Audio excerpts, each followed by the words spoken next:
వచ్చి ఆ ముద్రలు రెడీ అయిపోతున్నాయి. ఆయన ఒక్కడే 5వ వచనం, ఆయన ఏడుస్తుంటే ఏమన్నాడు? ఆ పెద్దలలో ఒకడు, ఏడవకము, ఇదిగో దావీదుకు చిగురైన యోధా గోత్రపు సింహము 7 ముద్రలు తీసి ఆ గ్రంథం విప్పుటకై జయము పొందెను. ఓ ఇప్పుడు గొడవలు, ముద్రలు, పోటీలు, మీది మాది ఎందుకురా ఇవన్నీ? ఎందుకురా ఈ బాధంతా? యోగ్యుడు ఒక్కడు. ఆ రోజు తేలబోతుంది. ఆ మొదటి రోజులో సిద్ధపాటులోనే తేలబోతుంది ఎవడో యోగ్యుడని. కాబట్టి 4-5 అధ్యాయాలు యోగ్యుడవు.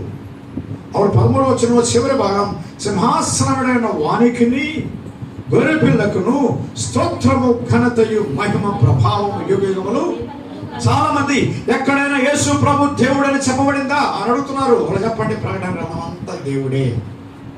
సింహాసనాసనుడు వానికంటే తండ్రికి, గొర్రె పిల్లకును స్తోత్రము, ఘనత, మహిమ, ప్రభావములు యుగయుగములు కలుగుగాక అని చెప్పుట వింటిని ఆ 4 జీవులు ఏమన్నాయి?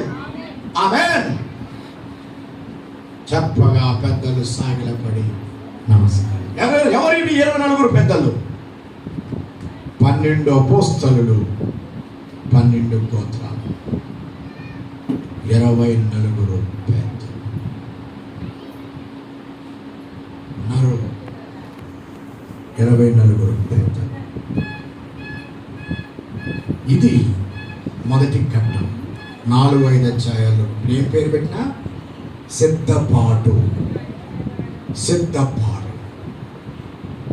మొదటిది అయిపోయిందా?